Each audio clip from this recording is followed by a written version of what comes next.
Saber de onde viemos, saber onde estamos, mas sobretudo saber para onde desejamos ir. O passado, o presente e o futuro determinam qualquer caminho e, em Portugal, em matéria de cuidados paliativos, este caminho tem sido percorrido por diversas personalidades e referências na área. Os primeiros passos foram dados por pessoas que se moveram, mas que também se comoveram, pela causa e pela necessidade de investimento clínico, académico e humano no país. Foi na década de 90 que algumas destas equipas se estruturaram e se foram constituindo, dando respostas às necessidades das pessoas que viviam processos de doença crónica, progressiva e incurável. A minha convidada de hoje é uma dessas pessoas que desde o início tem estado associada a este movimento. É médica, há quase 40 anos, é especialista em medicina geral e familiar com a competência de medicina paliativa e desde 1996 que se dedica inteiramente aos cuidados paliativos, tendo-se debruçado primeiramente no primeiro curso de mestrado na área em 2002. Atualmente é a diretora clínica do Instituto São João de Deus, mas já coordenou diversas equipas de várias instituições de referências na área. Acumula ainda a atividade docente, onde leciona em diversos cursos de mestrado em diversas regiões do país.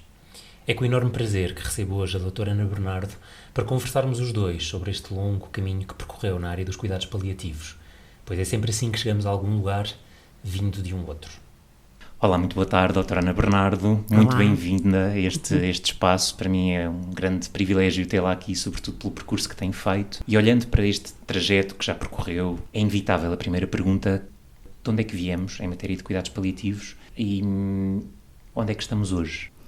Para já, boa tarde, obrigada pelo convite, é um prazer estar aqui com o Ricardo e sobretudo estar a falar de um tema que para mim é muito caro. Viemos de um grupo de pessoas com vontade de perceber o que é que podia fazer diferente para com os doentes em condições de doença crónica incurável, sobretudo, e naquele tempo realmente a patologia oncológica era prevalente, e desse grupo de pessoas surgiu esta necessidade de um tipo de intervenção que não se estava habituado a reconhecer em Portugal. E acho que foi deste grupo inicial, que portanto teve a ver com Odivelas, com a equipa de apoio domiciliário Odivelas, que nasceu, no meu percurso de vida, nasceu esta vontade de continuar a criar condições e a criar competências para cuidarmos deste tipo de pessoas. E, portanto, foi aqui que tudo começou. Depois foram acrescentando com os mestrados que vieram a seguir ao meu. O nosso mestrado foi muito interessante, porque sendo o primeiro, não havia muita gente com conhecimentos em cuidados paliativos em Portugal, e nós tivemos o privilégio de termos muitos professores de fora, dos Estados Unidos, Inglaterra, espanhóis, de certa forma quase que moldaram a nossa forma de pensar em cuidados paliativos. Estabeleceram um modelo. Exatamente, passou a ser o estabelecimento de um modelo de intervenção. Dizer-vos que, por exemplo, quando eu fiz o mestrado, já tinha quase 6 a 7 anos de trabalho em cuidados paliativos, ok? E, portanto, foi muito interessante, sobretudo, ouvir alguns professores portugueses de determinados tipos de especialidades que muitas vezes vinham nos apresentar temas que não tinham nada a ver com cuidados paliativos. Eu tenho uma experiência muito interessante de final de mestrado, em que eu, como médica de clínica geral e de medicina geral e familiar, quando comecei a pensar na minha tese, pensei num professor também de medicina geral e familiar, uma vez que queria valorizar também essa especialidade e era importante. E quando fui propor ao meu orientador o meu tema de tese, ele deu-me a hipótese de outro tema que não tinha nada a ver, porque, por exemplo, passava por estudar a prevalência de neoplasia do pâncreas em doentes fumadores. Portanto, dizer-vos que foi uma experiência muito interessante, porque naquele dia eu fiquei calada, mas fui para casa e pensei, já tenho 42 anos, eu não tenho que... Porque era alguém com certeza que queria fazer um trabalho à minha custa.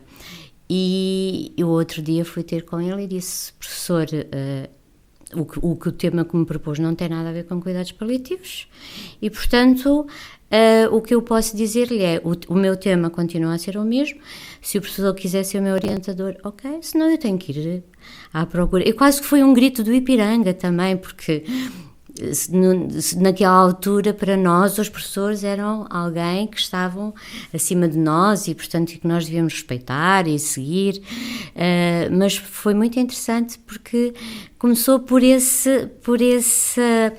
essa capacidade de dizer não, eu quero fazer isto e eu mantenho a minha posição de que eu quero fazer isto. Foi muito giro, foi muito engraçado. E o que é que fez? Eu fiz a minha tese de mestrado, que tem a ver com a avaliação de sintomas em cuidados paliativos. Portanto, no fim, a adaptação da escala de Edmonton, do ESAS, para Portugal.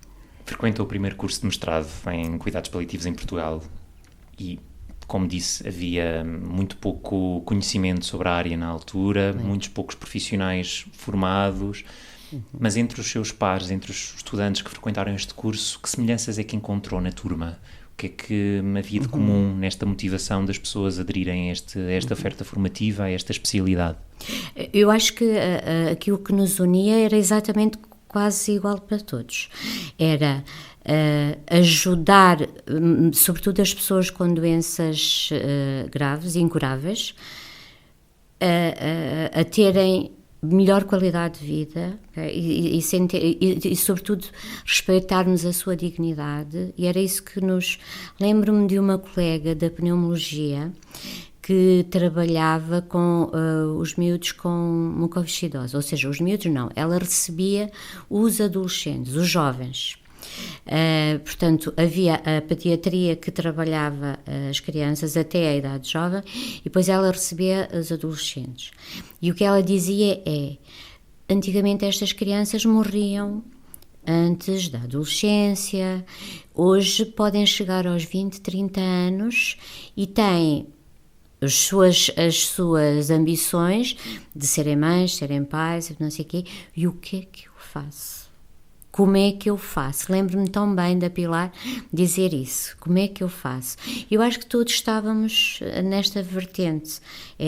O que é que nós podemos fazer de diferente nas pessoas que vão morrer? Eu posso dar a minha história porque é que eu me interessei mais por cuidados paliativos. Sou todo ouvidos. Ok. Então, eu trabalhava num centro de saúde, mas também era diretora de um lar, nitidamente, de um lar de idosos. Entrou para o lar uma senhora da minha idade, com neoplasia da mama, em fase muito avançada, mas cognitivamente muito bem. Porquê que ela foi para o lar? Porque ela tinha 2 filhos de adolescentes, o marido era professor de filosofia e ela também era professora, e ela não quis ficar em casa a dar trabalho aos homens, como ela dizia, aos meus homens, e foi para o lar. Eu tinha acabado de fazer um curso básico de cuidados paliativos com a Isabel Neto, assim, no centro de saúde, tipo há 15 dias, e eu disse, ok, olha, é agora que eu vou aplicar aquilo que eu aprendi, tudo bem. E foi muito interessante, no controle de sintomas com esta senhora, e no trabalhar a vertente, não só psicológica, a vertente da espiritualidade, e trabalhámos todas estas dimensões. Muito interessante, com os filhos, aprendi muito com os filhos, aquela foi um livro. Lembro-me uma vez cruzar com um dos filhos e eu disse, estás bem? Passou nas escadas e disse, então João, estás bem? E ele disse, como é que eu posso estar bem com a minha mãe a morrer? E eu fiquei super calada. E eu disse, toma, é já para levares, que é para saberes o que é que deves fazer nestas circunstâncias, não é? Trabalhávamos muito a morte com a senhora, trabalhei muito a morte, o sentido da vida, o túnel, que ela dizia muito, o túnel. Trabalhava com o marido, professor de filosofia, sofrer, mas com a noção consciente do que era a morte.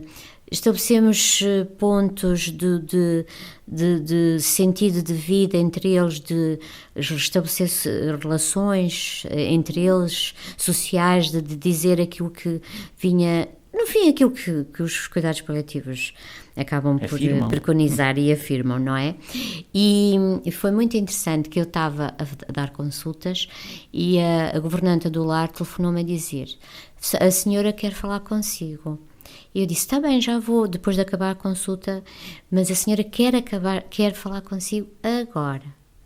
E eu, por acaso, eu disse: pronto, eu vou pedir desculpa aqui, era perto, eu vou pedir desculpa aqui às pessoas, dou aí um pulinho e já venho. Cheguei lá, ela disse: eu precisava de olhar para si e dizer-lhe obrigada por me ajudar a morrer de uma forma tão digna. E morreu. Mas pensei, mas eu posso, se calhar, fazer a diferença noutros contextos, que é um contexto que não se fala, não é? Um contexto, a morte, era uma coisa que, mesmo para nós, também não nos morriam tantas pessoas assim. Porquê? Porque as pessoas acabavam por morrer muito mais, e isso foi uma das coisas que eu aprendi quando estivemos em Odivelas, que invertemos o local de morte, invertemos a percentagem do local de morte, portanto, a percentagem maior era no hospital, e quando nós começámos a intervir, ao fim de alguns 2 ou 3 anos, começou a percentagem de mortes a ser mais frequente em casa. Portanto, isso era muito nítido, e portanto começou a criar em mim esta necessidade de porque é que eu não posso fazer a diferença neste contexto. E foi assim que eu entrei em cuidados paliativos. Falava-se, ou melhor, ainda se fala pouco sobre a morte. Sim. Provavelmente na altura falava-se também muito menos. Porquê é que acha que este discurso não é tão fácil entre... Porque, Ricardo, olha, eu continuo a dizer que continuamos a vender ilusões. Continuamos, quando os doentes estão afetados de uma doença muito grave, que praticamente nós sabemos que é incurável, continuamos a vender ilusões aos doentes. A dizer que podemos, e felizmente hoje, se nós falarmos do cancro, há muitas neoplasias que têm alguma intervenção curativa, ou que seja, que aumenta a esperança de vida em tempo, ok? Se calhar esquecemos de dizer é que como é que poderá ser esse tempo, o que é que poderá ser esse tempo e o que é que podemos fazer desse tempo, sobretudo, não é? Esse é outro tipo de discurso. Exatamente, e o que é que para mim é tão importante. Mas ainda hoje nós temos instituições que acabam por vender ilusões. Sabemos que, do ponto de vista do desenvolvimento farmacológico, com as novas quimioterapias, com as novas intervenções, há muitas neoplasias que tomam quase um comportamento crónico, e nós sabemos isso. Mas não deixa de ser, muitas vezes, vender ilusões a custo muitas vezes de as pessoas terem dinheiro ou não terem dinheiro, ok? Portanto, não deixa de ser vender ilusões, ok? E depois vendem-se ilusões, mas não se dá suporte à continuidade, porque...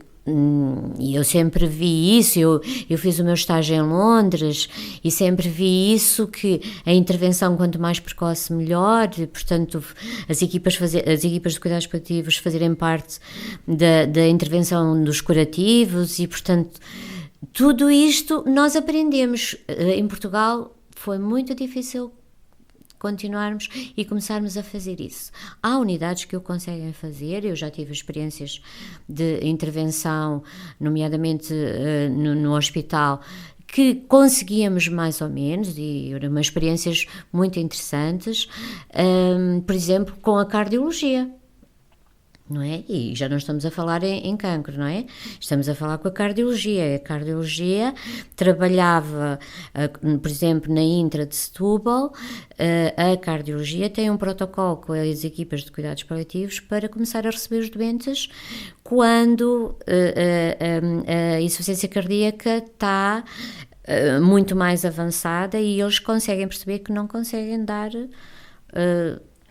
resposta àquela situação, não é? E eu acho que isto isto estamos a falar um bocado no futuro, eu acho que já, não é? Passámos um bocado do presente para o futuro.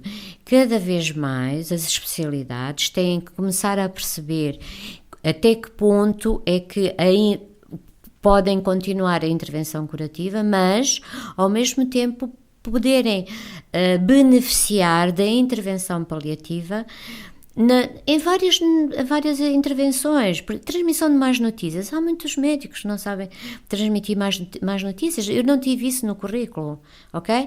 E hoje pergunto aos meus colegas que saíram há pouco tempo e continuam a não ter no currículo, como é que se faz transmissão de más notícias? Como é que se pergunta a um filho que está a perder a mãe, a propósito da história que partilhou? Como é que exatamente, como é que se pergunta, como é que está? Como é que se reage à resposta deles? E depois não é assim, e depois transmite, e depois fazem-se coisas que até eticamente não estão corretas, portanto dão-se as notícias à família, não se dá à pessoa, portanto criam-se a conspiração do silêncio, que é super destrutiva em termos de continuidade, em termos da evolução da doença, não é?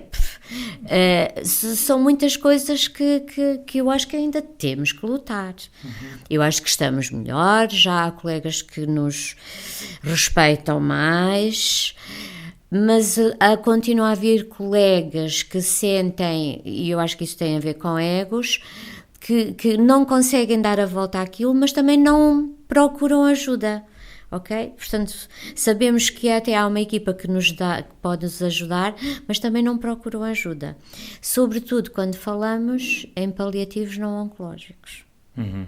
Okay? Sim, porque hoje em dia os paliativos na especialidade de oncologia já começam a fazer mais sentido. Sim. E eu já trabalho há 16 anos, há muito menos tempo do que a doutora Ana Bernardo, mas já consigo perceber esta diferença na forma como as pessoas são referenciadas, são reconhecidas como pessoas que precisam de cuidados paliativos. Sim. Mas isso não acontece tanto nas outro tipo de nos doenças. Ricardo, eu costumo dizer que às vezes dá jeito ter cancro. Infelizmente. Não é?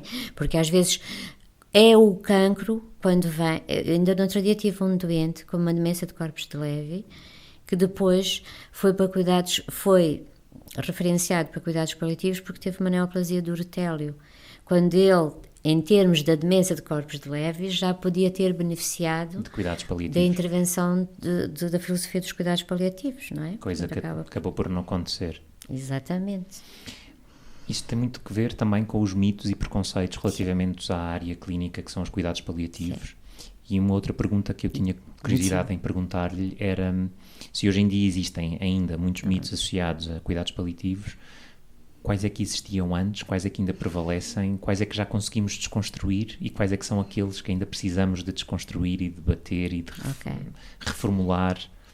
Eu continuo a dizer que isso tem a ver com a iliteracia da população, da sociedade e dos próprios profissionais, ok?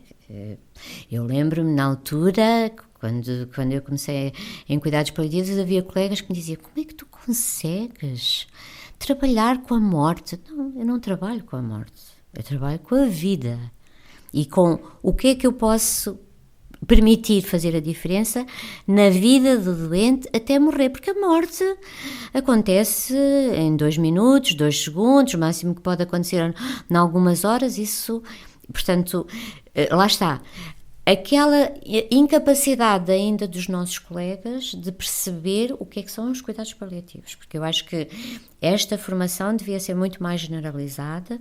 Felizmente, já temos gente jovem em que teve algumas luzes, nem que fossem poucas horas, e que começam, mas às vezes alguns deles até têm as coisas muito deturpadas, ok? Portanto, cuidados paliativos é só no final de vida, quando está a morrer, portanto, é só para a morte. E eu continuo, desculpem, deixem de dissociar, de associar os cuidados paliativos à morte.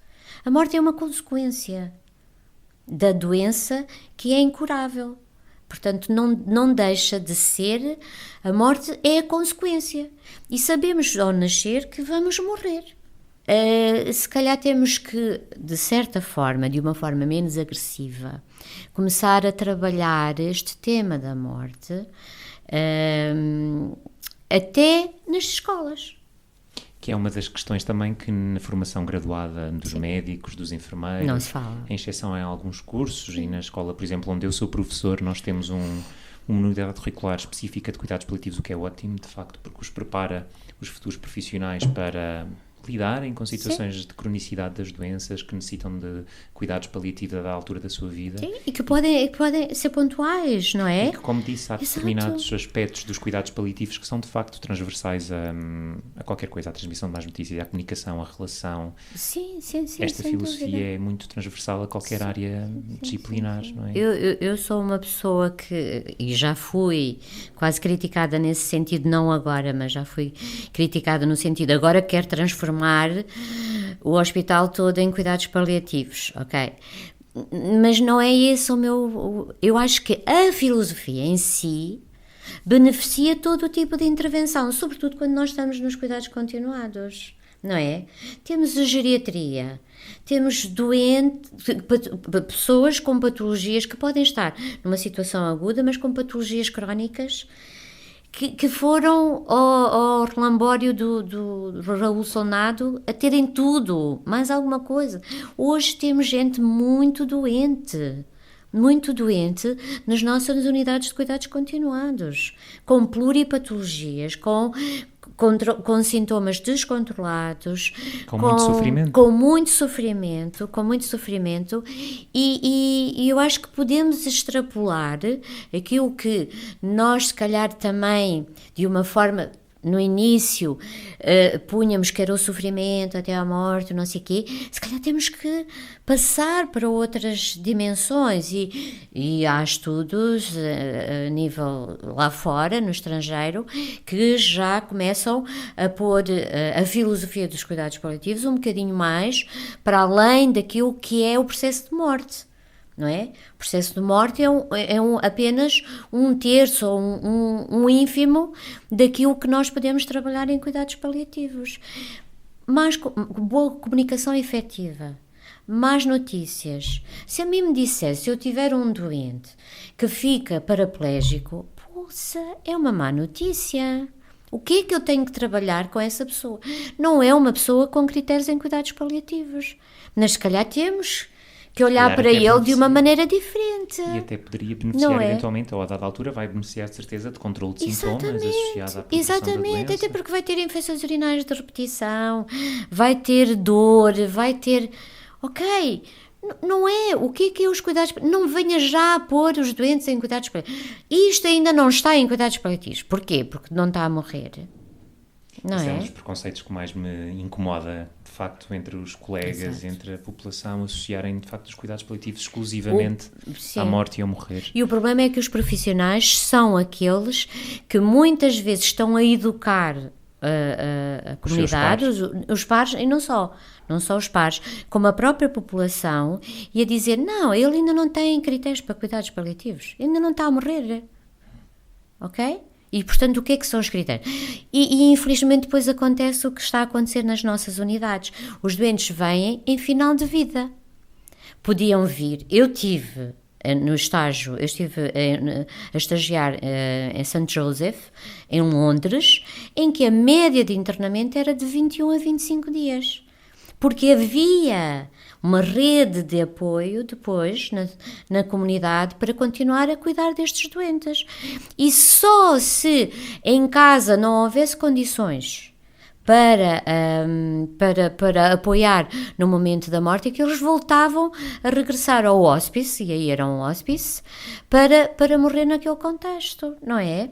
Portanto, nós, de certa forma, andamos todos um bocadinho à procura deste, mas não chegamos lá.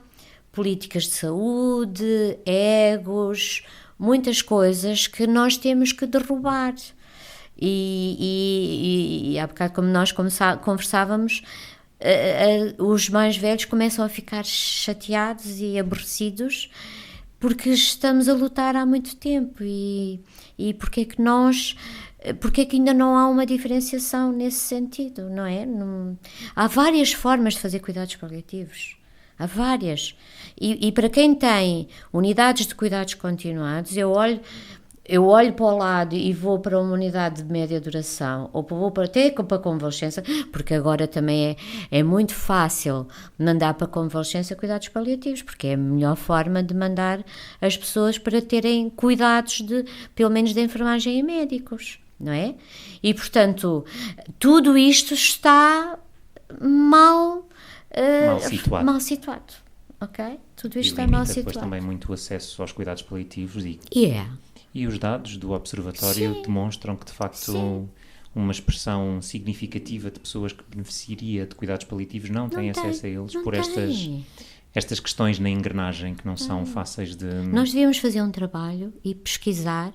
No outro dia estavam-me a dizer que aqui na área do Amadora Sintra, uma rapariga nova cuidou do marido com uma neoplasia do pulmão, e a única coisa que ia fazer era buscar a morfina ao hospital, que ainda era maltratada porque andavam a gastar muita morfina, ok? E o marido morreu em casa porque ela quis.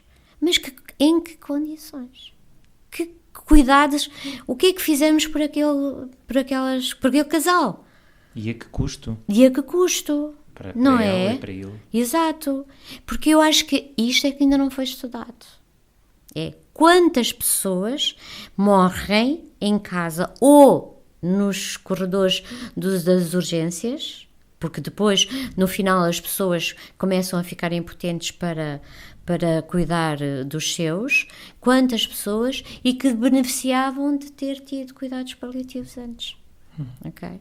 E iríamos ficar muito tristes com isso. Leciona em vários cursos de mestrado em cuidados paliativos. Sim. Olhando também, novamente, neste exercício, olhar para trás, olhar para o agora, que perfil de estudantes é que encontra nos novos estudantes de mestrado em paliativos? Ok. Eu acho que dos primeiros... Eu já leciono desde o meu mestrado, não é? Portanto, eu acho que encontrava... o perfil é praticamente a mesma coisa. Depois o que é que se fazem com aquilo que adquirem. E fico muito triste porque eu já leciono há muitos anos, portanto desde 2004, 2005, há muitos anos. Onde é que estão estas pessoas que passaram por estas aulas, por estes cursos, por estes mestrados, por estas pós-graduações? Onde estão? O que é que ficou delas? O perfil, alguns vêm tentar resolver problemas deles, ok? E pronto, e se calhar, ok, não têm a capacidade de dizer eu tenho que sair do meu problema, eu se calhar até já percebi qual era o meu problema e portanto agora continuo a minha vida, ok. Mas havia pessoas até muito interessadas que depois desaparecem, a própria, eu acho que não se está a dar o ênfase suficiente e a capacitar as pessoas para poderem fazer-se cuidados paliativos ou fazerem a diferença. Eu costumo dizer tanto isto, é assim, vocês até podem não vir a desenvolver uma equipa de cuidados paliativos, mas que façam a diferença naquilo que vocês fazem. Acha que tem que ver com a fraca capacidade de absorção destes profissionais que vão sendo formados nestes cursos pós-graduados? Sim, acho que sim. Por falta de investimento nas políticas de saúde? Nas políticas de saúde, acho que sim. Porque eu acho que as pessoas, quando saem de lá, têm muita vontade de fazer, mas depois, como encontram tantos entraves, a certa altura, olha, deixa-me continuar a fazer aquilo que faço e pronto, e desaparecem, e às vezes pessoas com muito valor, que é ainda mais triste. Ainda a propósito da formação, e uma das áreas de investimento em cuidados paliativos é a relação, é a comunicação, é a forma de nos relacionarmos com quem precisa de nós. Como é que se ensina a empatia? Olha, Ricardo, eu costumo dizer que eu ensino pelo exemplo, ok? Nós podemos dar todas as definições teóricas, todas não sei quando, mas é pelo exemplo. Quando eu tenho estagiários comigo, mesmo médicos, eu costumo dizer assim, eu sei que vocês, a vossa vontade é de vir saber controle de sintomas, como é que se faz, com as doses, não sei quantos.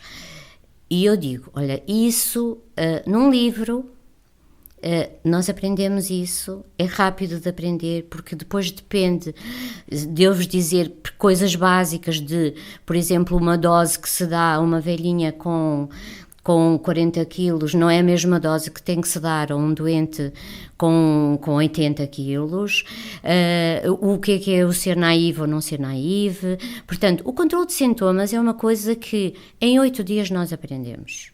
Depois tem a ver com pôr a mão na massa e perder o medo, ok? E perder o medo. Tem muito a ver com isso. Mas eu costumo dizer, deixem essas coisas. Sentem-se numa cadeira ao lado dos doentes, falem com eles, falem e ouçam, a escuta ativa, falem, para vocês sentirem aquela dificuldade o que é estar ao pé de um doente destes e ouvir aquilo que eles sentem. Eu li a biografia de Elisabeth Kubler-Ross, que era assim que ela fazia, e eu sou muito dentro deste contexto e sigo muito também Marie Denzel, que nos ensina a ver estas coisas desta maneira. E digo sempre aos meus colegas, se vocês souberem saírem daqui a saber comunicar, a saber falar com estes doentes, valeu a pena o estágio, ok? Claro que eu tenho por obrigação de os ensinar controle de sintomas, mas é muito mais fácil, porque são coisas palpáveis, são doses que a gente pode escrever e dizer. A comunicação é das coisas que depois tu tens a personalização. É que aquilo que tu fazes com a Dona Maria não é a mesma coisa que tu fazes com o João, que não é a mesma coisa que fazes com o Luís, não é? Portanto, não é. E nós, por exemplo, na Clínica São João d'Ávila temos tido algumas crianças. Não é a mesma relação de empatia, porque aí a relação de empatia com a criança é uma coisa e depois tens a relação de empatia com a família, que é outra, e que nós temos que saber diferenciar uma coisa da outra. E eu acho que é com o exemplo. Por isso, eu acho que as pessoas deviam fazer estágios para ver como é que se faz empatia. Porque não é com aquilo que aprendem em termos teóricos que nós chegamos lá que vamos conseguir fazer alguma coisa. E depois tem a ver com um pouco sermos humildes. Sermos humildes e baixarmos ao nível do doente. Não faz mal nenhum baixarmos ao nível do doente e sermos humildes e percebermos e quase que nos estarmos ali como humano com humano. Não, eu sou médico, eu sou enfermeiro e tu estás à espera que o outro te reconheça como um Deus, porque ainda nós sabemos que é isso que aconteça. Não, estarmos de frente a frente, olhos nos olhos, mão na mão, o contacto, o toque, o sabermos trabalhar o silêncio, que o silêncio é uma das coisas difíceis de trabalhar e custa. Nós somos muito proativos, como é que passou a noite, estamos sempre à procura de perguntas e de respostas e o silêncio é das coisas mais difíceis de trabalhar, mas só se consegue trabalhar quando se faz. E muitas das vezes o silêncio dá-nos umas grandes respostas. Muitas respostas. A comunicação no silêncio, no toque, da linguagem não verbal, não é?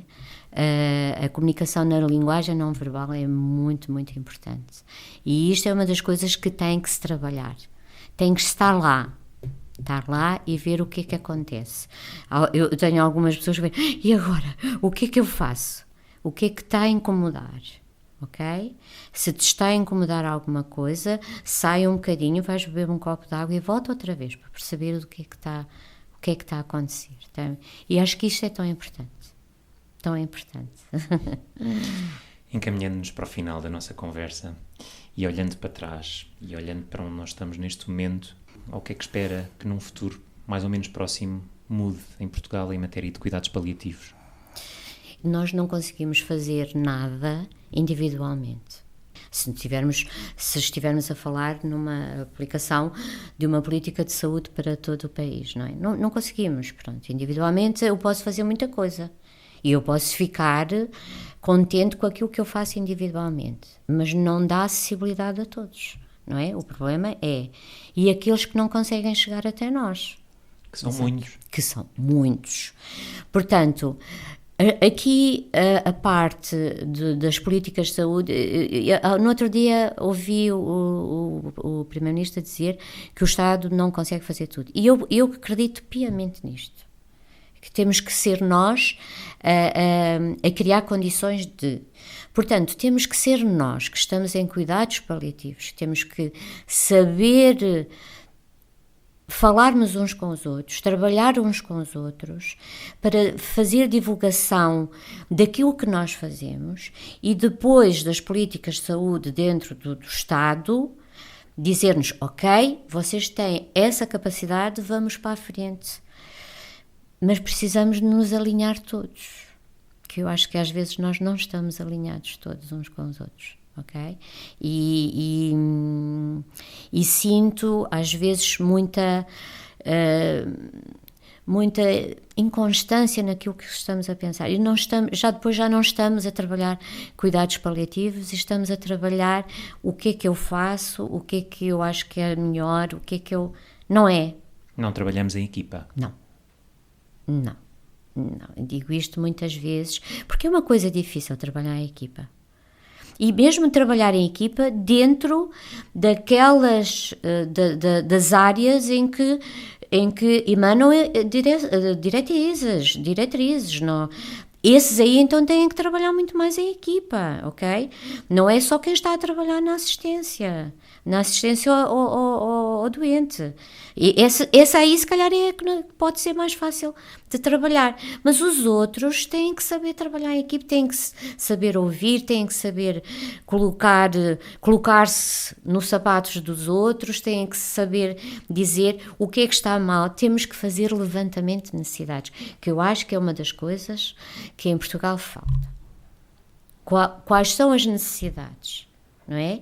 E temos que fazer levantamento de necessidades, porque nós temos muitos doentes com critérios de cuidados paliativos em camas dos hospitais que podiam estar a beneficiar de uma intervenção completamente diferente, mais barata para o Estado, mais digna para as pessoas, com melhor qualidade de vida e, portanto, não estão porque... Estas coisas não acontecem, porque estávamos a falar há bocado. Muita dispersão. Não, está tudo no ar. E as pessoas morrem, não é? Temos cada vez mais idosos a morrerem em más condições, quando nós podíamos ajudá-los. E se calhar não é preciso da intervenção de cuidados paliativos complexos. Se calhar... o ser paliativista generalista pode ser o suficiente para melhorar, mas temos que olhar para isso, não é? Muito obrigado pela sua presença, pela sua história e pelo seu trabalho ao longo de tantos anos, que foi uma impulsionadora também dos cuidados paliativos em Portugal e continua a ser e quer continuar a ser. Exato. E com esta nota, com olhar para o futuro, que me despeço também de si. Obrigada. Obrigado pela sua presença. Obrigada eu.